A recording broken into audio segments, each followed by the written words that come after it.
They want nonpartisan information, they want accurate information, and they really want to take the partisan games out of our politics. And so Republican Assembly members Josh Hoover and Natasha Johnson are pushing to make California's chief elections office a nonpartisan position. Shirley Weber, a Democrat, is the current California Secretary of State. Should a Secretary of State who is tasked with a very important job, which is ensuring trust, ensuring that the vote is counted properly, should that individual be engaging in politics of any kind? Under the California Constitution, all judicial, school, county, and city offices, as well as the Superintendent of Public Instruction, are nonpartisan. But when voting for Secretary of State, voters see the D, R, or whatever party affiliation next to the candidates' names. And to be very clear, would you and your colleagues be proposing this measure even if the Secretary of State were a Republican? Oh, 100%. Hoover notes Republicans and Democrats alike have shown partisanship in nonpartisan positions. With Weber, Hoover didn't point to examples, but broadly discussed her former endorsements of ballot measures and candidates, and that she has been at odds with President Trump over the administration of California elections. We know, based on statements that have been put out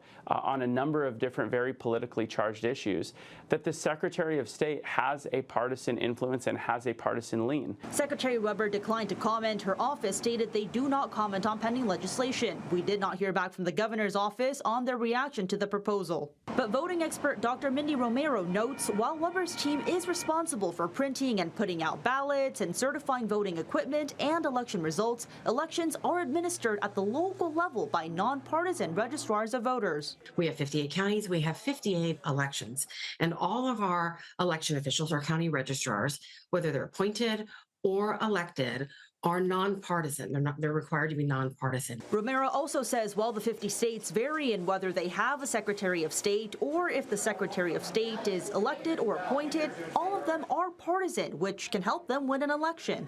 Which does mean that there is influence from the parties.